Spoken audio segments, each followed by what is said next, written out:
আর আরেকটি বিষয়, কালকে আমরা রাতে যে বারবিকিউ পার্টিটি করেছি অযত্নে অবহেলিতভাবে, দেখুন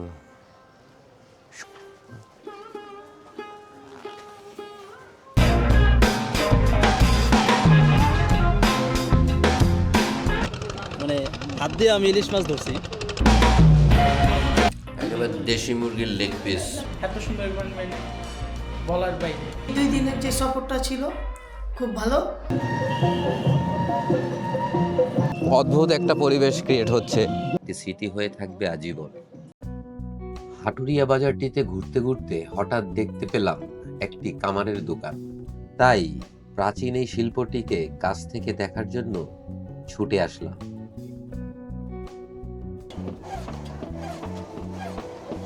কিভাবে আস্তে আস্তে করে লোহা গলিয়ে বিভিন্ন ধরনের তৈজসপত্র নির্মাণ করা হচ্ছে। এখানে আমরা দুইজন কামারকে দেখতে পাচ্ছি, ওনারা তাদের কাজে ব্যস্ত রয়েছেন।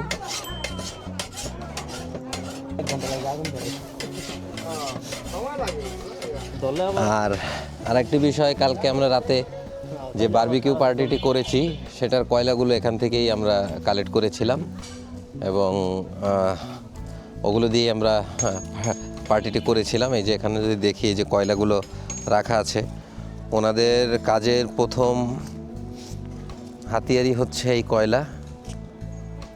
এই সংস্কৃতিটা এখন মানে সব জায়গা থেকে প্রায় উঠে যাওয়ার মতো, দেখা যাচ্ছে না, সবই ফ্যাক্টরিতে মেড হচ্ছে। তো এখানে এসে দেখতে পেলাম, বেশ ভালো লাগছে। ঠিক এর অপোজিট সাইডে যদি আমরা দেখি, এখানে প্রায় শতবর্ষী এখানে আমরা একটি গাছ দেখতে পাচ্ছি এবং এই গাছের ভিতরে যদি আমরা দেখি প্রচুর পরিমাণ পরগাছা। আমরা কামারের দোকান থেকে কিছুটা সামনে আসার পরবর্তীতে এদিকে কিছু খুবই প্রাচীন বাড়িঘর দেখতে পাচ্ছি, প্রায় 200 বছরের পুরনো বাড়িঘরগুলো। তবে এগুলো এখনও প্রত্নতাত্ত্বিক বিভাগ তাদের কন্ট্রোলে নেয়নি, এগুলো এভাবেই আছে অযত্নে অবহেলিতভাবে। আমরা যদি বিল্ডিংটার কাঠামো দেখি, দেখুন সম্পূর্ণ গাছপালায় ভরে গেছে। এদিকের এই দেয়ালটি যদি আপনি একটু দেখুন,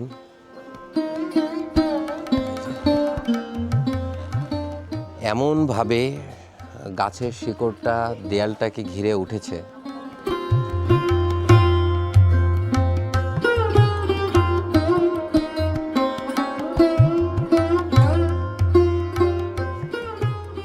পরিত্যক্ত অবস্থায়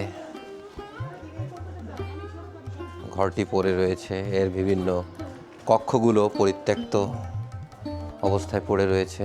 ভিতরটা যদি একটু দেখাই, এবং উপরের সেই পুরনো লোহা, সেই পুরনো রড দিয়ে ছাদটাকে কন্টিনিউ করা হয়েছে।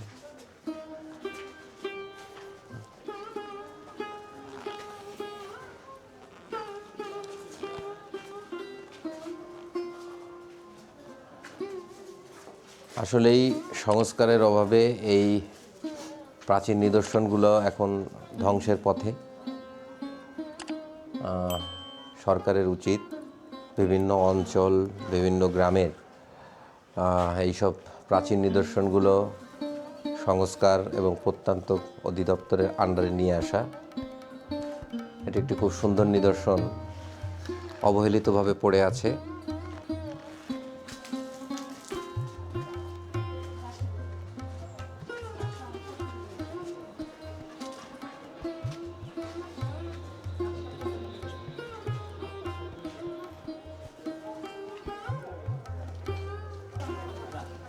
ঠিক এরই পাশে, ওই বিল্ডিংটির পাশে আরও একটি এরকম পুরনো ভবন রয়েছে।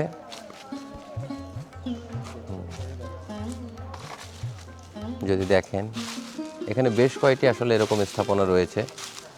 এটি একটি, তবে এটি দেখে আমার কাছে এই বাড়িটির একটি দরজা বলে মনে হচ্ছে, গেট বলে মনে হচ্ছে। এটা হচ্ছে এন্ট্রি গেট, হয়তো এখানে সিকিউরিটি ব্যবস্থা বা সিকিউরিটি কাজে যারা নিয়োজিত থাকতো তাদের জন্য রুম বানানো ছিল, 2 সাইডে 2টি। আর এটি হচ্ছে মেন এন্ট্রি গেট। এই যে ওই সাইডের রাস্তা থেকে এই পথে ঢুকতে হতো এবং ভিতরে অনেক স্থাপনা ছিল, এখন কালের বিবর্তনে এগুলো হারিয়ে গেছে। তো এই সাইডে দেখতে পাচ্ছেন আরও একটা বাড়ি, এই যে দেখুন কত পুরনো। এই সাইডে একটা বাড়ি আছে, এটিও বেশ পুরনো, তবে এটি আশেপাশের স্থাপনার মতো এতটাও পুরনো নয় বলে আমার কাছে মনে হচ্ছে, অথবা সংস্করণ করা হয়েছিল, এটি মনে হচ্ছে আমার কাছে। কারণ কাঠের যে ইউজগুলো করা হয়েছে এই বাড়িগুলোতে, কাঠগুলো কিন্তু খুবই প্রাচীন এবং পুরনো।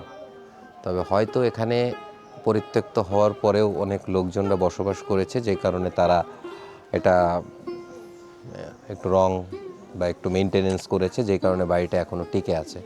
কিন্তু ঠিক তার পাশেই যে বাড়িটি রয়েছে এগুলোতে দেখুন এক একটিতে ফাটল ধরে গেছে। বাড়িতে যে কোনো সময় এগুলো ভেঙে পড়তে পারে।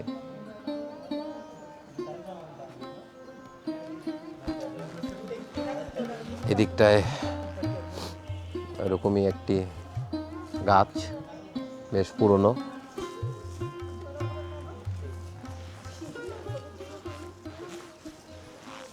দারুণ লাগলো।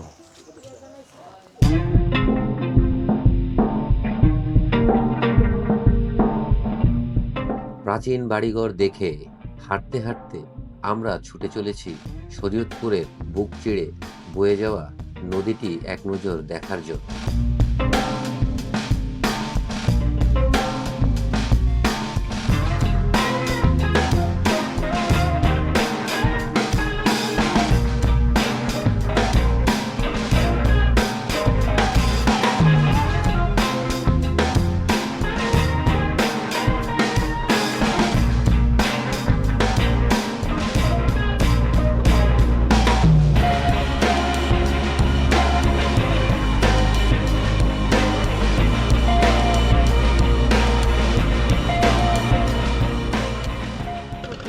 আমরা এই মুহূর্তে একেবারে নদীর পাড়ে হাঁটতে হাঁটতে চলে এসেছি।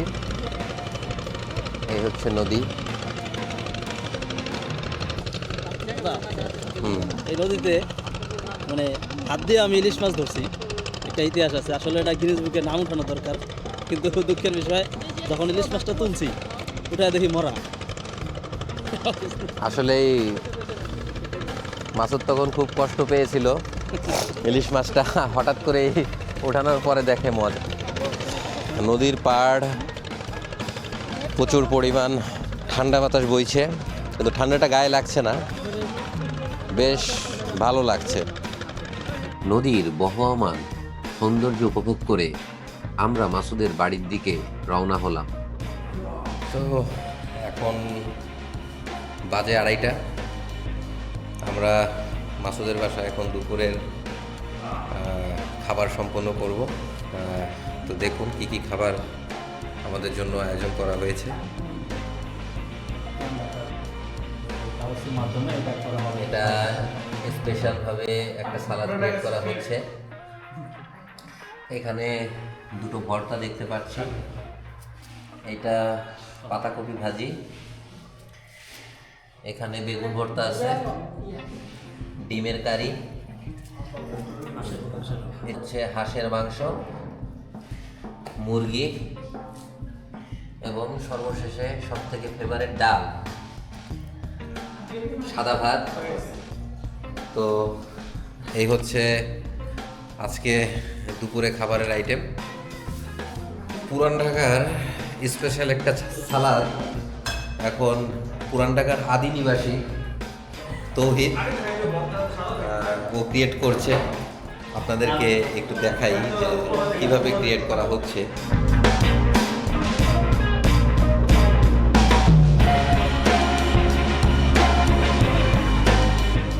এই সব আইটেম দিয়ে আমরা এখন দুপুরের খাবার সম্পন্ন করব। আসলে এত আইটেম প্রথমে যে কোনটা নেব এটাই ভাবছি। এখানে ভর্তাটা দিয়ে আগে স্টার্ট করি।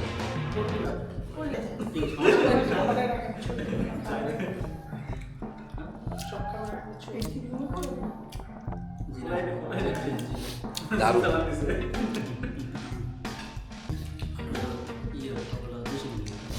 একেবারে দেশি মুরগির লেগ পিস।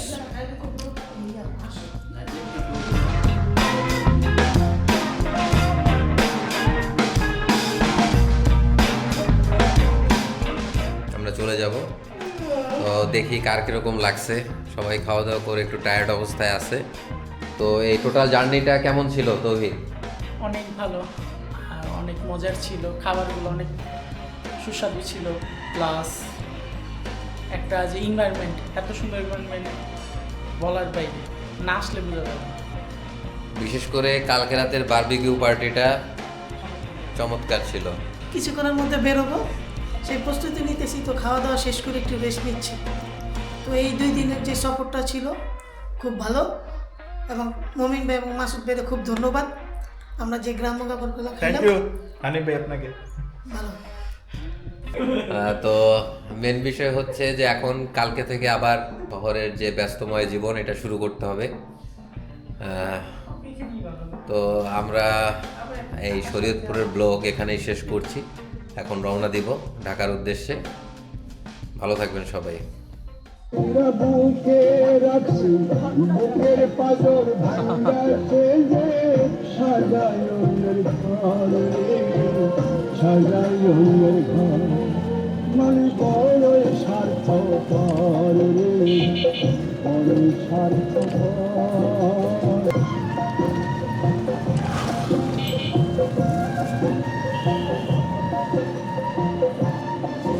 তবে ভ্যানে যাওয়ার সময় খুব অদ্ভুত একটা পরিবেশ ক্রিয়েট হচ্ছে।